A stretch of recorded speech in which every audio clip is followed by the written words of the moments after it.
Hola, ¿qué tal familia? Bienvenidos, hoy es lunes 11 de noviembre del 2024 y arrancamos con la información. Ahora resulta que en los sexenios donde estuvieron al mando de México los expresidentes panistas, todo fueron puros logros y crecimiento económico según el senador Ricardo, ex el prófugo Anaya. Una vez más, los opositores de Acción Nacional buscan minimizar los hechos ocurridos por representantes de su partido a lo largo de los sexenios de Vicente Fox y Felipe Calderón, ya que no niegan lo ocurrido por García Luna, los despilfarros de Vicente Fox, la guardería ABC, la guerra de Felipe Calderón contra el narco y cómo olvidar toda la corrupción del desvío de dinero, entre muchas otras cosas. Ahora entendemos claramente del por qué la poca credibilidad de este partido. De continuar así, estamos casi seguros de que próximamente perderá su registro. Vamos a votar a favor de esta reforma al artículo 21 por dos razones fundamentales. La primera, porque pone el acento, la reforma, en algo que es clave si queremos pacificar al país: la investigación de los delitos, y ahora lo voy a explicar. Y segundo, porque establece una coordinación bajo un mando civil. Esos son dos grandísimos aciertos de esta reforma: investigación bajo la coordinación de un mando civil. En los últimos 35 años hemos aprendido en México que desmantelar a las organizaciones criminales es lo que se requiere para pacificar, y que solo descabezar a las organizaciones criminales no solo no resuelve el problema, en muchos de los casos inclusive agrava el problema. Digo los últimos 35 porque fue en 1989, ustedes lo recordarán, cuando se detiene a Félix Gallardo, en ese entonces el líder del cártel de Guadalajara, por mucho la organización criminal más poderosa de la época. Solo descabezar a la organización criminal no resolvió problema alguno. Al contrario, del propio cártel de Guadalajara, de sus integrantes, surgió el de los Arellano Félix en Tijuana, el de en aquel entonces el Güero Palma y el Chapo en Sinaloa, el de Amado Carrillo, cártel de Juárez. Unos años después, en 2003, pasó exactamente lo mismo, pero en el noreste del país. Aquí está la senadora de Tamaulipas: detienen a Osiel Cárdenas, se desestabiliza el cártel del Golfo, y la consecuencia fue que se escinden los Zetas, en aquel entonces el brazo armado del cártel del Golfo, y durante una década hubo una violencia brutal, particularmente en Tamaulipas, por las pugnas entre lo que antes era la organización que encabezaba Osiel Cárdenas y su brazo armado, en este caso los Zetas. Ahora mismo, en Sinaloa, agravado por otras circunstancias, pero estamos viendo la consecuencia de solamente descabezar una organización sin desmantelar la organización misma. ¿A qué diferencia? Pongo dos ejemplos concretos. El primero, la operación Trojan Shield, una operación conjunta entre la Policía de Australia y el FBI. 3 años de investigación, por eso subrayo la importancia de esta reforma al 21, 3 años de investigación que dieron como resultado no descabezar una organización, no detener a una persona. Detuvieron a 800 personas y les incautaron de golpe el equivalente a más de 1,000 millones de pesos. Otro ejemplo también de 2023, la operación Eureka en Italia. También más de 2 años de investigación y detienen a 132 integrantes de una organización criminal. Ese es el camino para pacificar al país: investigación para mapear a las organizaciones y desmantelarlas, no solo estar descabezando organizaciones criminales. Ahora, espero equivocarme, pero sospecho que en algún momento de este debate, si no ahora, eventualmente en el Pleno, vamos a acabar hablando de García Luna. Y está bien, porque cuando hay algo grave en la historia reciente del país, hay que recordarlo para que no se repita. Y yo espero que ustedes, las y los integrantes del oficialismo, con la misma apertura, escuchen nuestra crítica constructiva hacia lo que se conoció como la estrategia de abrazos no balazos. Y explico, y lo hago genuinamente en términos constructivos, por qué me parece tan grave ese planteamiento y por qué espero que lo que hoy estamos aprobando sea un cambio de rumbo. Hay una premisa detrás del eslogan abrazos no balazos, y la premisa es que cuando se le otorga el monopolio criminal a una organización en un territorio, efectivamente tiende a disminuir sobre todo la violencia. Un buen ejemplo es Durango, durante muchísimos años controlado por el cártel de Sinaloa, tiende a bajar el homicidio. Contrario a lo que, por ejemplo, pasa en Guanajuato, donde claramente se están disputando el cártel del Marro, Santa Rosa de Lima, con el cártel Jalisco Nueva Generación. Cuando hay monopolio criminal, efectivamente disminuye la violencia homicida. El problema es que se disparan dos cosas. Primero, se dispara la extorsión, porque con ese monopolio empiezan a actuar, y lo decía ahora mismo Gonzalo, en otros términos ciertamente, se empieza a disparar la extorsión, porque la organización empieza a actuar literalmente como un gobierno paralelo. Y entonces le ponen la pata en el pescuezo al que tiene la palería, la tortillería, la ferretería, porque les cobran impuesto criminal, extorsión. Segundo, se disparan las desapariciones, porque terminan cooptando a las policías municipales, y al rato hay una suerte de acuerdo de no me estés dejando tus muertos en la calle, llévatelos, y entonces estas organizaciones se los llevan y efectivamente en las zonas rurales, en el cerro, los entierran y se disparan las desapariciones. Esa no es la ruta. Esa no es la ruta por dos razones. Primero, por los daños colaterales, y segundo, porque solamente tiene efectos temporales. Los daños colaterales ya los expliqué, se dispara la extorsión. Pero además es solo una solución temporal, porque vean ahora mismo lo que está pasando en Sinaloa. Tarde o temprano, la organización, por hegemónica que sea, se termina dividiendo. Regresa la violencia homicida, pero nos deja con el problemón de que ya están literalmente cobrando derecho de piso a los limoneros, a los aguacateros, al de la tlapalería, al de la ferretería, al de la tortillería. Nosotros vamos a votar hoy a favor porque estamos absolutamente convencidos de que lo que hoy se está planteando en el 21 es la ruta para pacificar al país. Investigación para desmantelar a las organizaciones criminales y no solamente descabezarlas. Y concluyo con una reflexión final. Sí a dar más facultades de investigación a los mandos civiles, pero necesariamente con salvaguardas democráticas.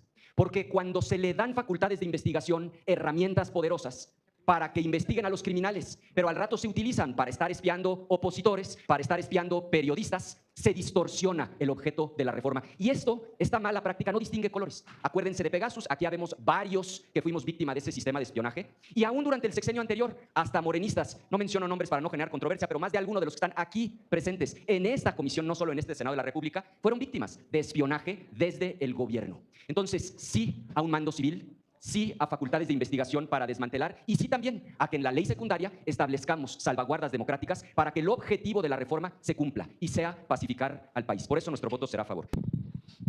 Esta es la segunda iniciativa que envía a la Cámara de Senadores nuestra estimada presidenta Claudia Sheinbaum Pardo. Primero lo hizo en materia de igualdad sustantiva y ahora en materia de seguridad pública. Pretende reformar el artículo 21 de la Constitución, particularmente en 4 aspectos. El primero, incorporar a la Secretaría de la Ciudad Pública como instancia de investigación de delitos. La segunda, que esta Secretaría sea la responsable no solo de formular, sino también de coordinar y dirigir la estrategia de seguridad pública y dentro de ello el plan de seguridad pública. La tercera es que tendrá facultades para coordinar. Y la cuarta, intervenir mediante vigilancia y a través de auditorías los fondos que otorga el gobierno federal a los gobiernos locales. Esta iniciativa es de una trascendental relevancia. Lo decimos por lo siguiente. Como ustedes bien lo saben, la información es poder. La información es el poder. Quien tiene la información tiene el poder.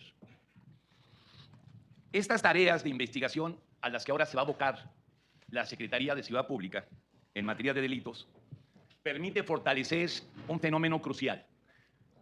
Pasar de la reacción defensiva a la prevención y acción ofensiva. Esto va a permitir desmantelar las estructuras generadoras de delincuencia en nuestra nación. Es una postura completamente proactiva. Cierto es que ahora en la Constitución ya se contempla que la seguridad pública comprende la prevención, investigación y persecución de delitos, así como la sanción de las infracciones administrativas. Solo que hablar de la seguridad pública en términos genéricos es insuficiente. Aquí se precisa que es la Secretaría del ramo. Esto es de vital relevancia, porque la delincuencia tiene su soporte central en una materialidad que le podemos denominar economía del crimen, la economía criminal. Ahí está su sustento y su fortaleza. Si seguimos la ruta del poder y del dinero, podremos acercarnos a desarticular las estructuras. No estamos hablando solamente de enfrentar actos delictivos, sino de enfrentar lo que ya son, de facto, instituciones delictivas. También va a permitir enfrentar la complicidad, y lo digo sin duda, complicidad y contubernio de algunas autoridades con los criminales, con los delincuentes. No hay crimen organizado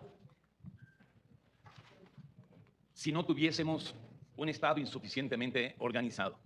El crimen organizado existe cuando el Estado no está suficientemente organizado. Quiero también resaltar la importancia que tiene porque crece este clamor en el país de enfrentar la extorsión. Como senadoras y senadores de la República, como representantes del Pacto Federal, no podemos ser omisos al crecimiento en algunas regiones exponencial de la extorsión. Y serán las tareas de inteligencia y de investigación lo que permitirá enfrentar de fondo a los generadores de la extorsión. Estamos bastante convencidos de que esta estrategia que se plantea en esta reforma va a ser exitosa. porque no solamente va a estar al frente de la Secretaría de la Seguridad Pública, sino un hombre que ha probado, ha comprobado en hechos su eficiencia, que es Omar García Harfuch. Lo tenemos que decir, porque las instituciones no son aparatos genéricos, las dirigen seres humanos, sujetos de gobierno. Y también debemos de decir lo que es público. En la Ciudad de México, este modelo que ahora se nos está planteando es el que más o menos funcionó y permitió disminuir los delitos en términos generales en un 50%. Entonces, estamos hablando de un proyecto integral, de nuevas tareas de investigación de delitos, de un nuevo rol de la Secretaría de Seguridad Pública y de personal probado y comprobado en el desempeño de estas tareas tan delicadas. Termino diciendo que es también muy notable que los recursos financieros que otorga el gobierno federal a los gobiernos estatales, a los gobiernos municipales, la misma Secretaría de Seguridad Pública los podrá vigilar y auditar para su manejo honrado, para su manejo eficaz. En la misma Constitución actualmente ya se señala con claridad cuáles son los principios que deben de regir a las instituciones de seguridad pública. Número 1, legalidad. Número 2, objetividad. Número 3, eficiencia. Número 4, profesionalismo. Número 5, honradez. Aquí nos tenemos que detener mucho, porque es el manejo honrado de los recursos públicos, de los recursos del pueblo, los que permitirán tener las herramientas suficientes para la prevención y persecución de los delitos y los delincuentes. Y, por supuesto, también el respeto a los derechos humanos. La encrucijada en la que hoy se mueve el país es de que tenemos que darle paz a nuestra nación, sí o sí. Expresamos nuestra absoluta confianza en la doctora Claudia Sheinbaum Pardo, en Omar García Harfuch, en todo el personal que está bajo su mando directo en la Secretaría de Seguridad Pública y la coordinación que van a realizar con todos los órdenes de gobierno y con la participación de las Fuerzas Armadas. Y de manera notable de la Guardia Nacional, porque ahora la Guardia Nacional, tenemos que aceptarlo, ha tenido más el desempeño de una policía de proximidad que de investigación de delitos y su persecución. En ese tenor es que nuestro voto es a favor, por convicción y porque vemos en esta reforma en materia de seguridad un gran desarrollo de lo que ya venía haciendo nuestro querido presidente Andrés Manuel López Obrador. Finalizo. Recientemente se dieron a conocer los datos de cómo va lo relacionado en el ámbito de homicidios.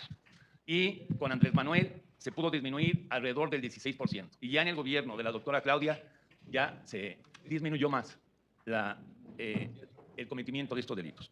Muchas gracias por haberme acompañado el día de hoy. Los invito a suscribirse, darle like y compartirnos. Tenemos contenido nuevo todos los días.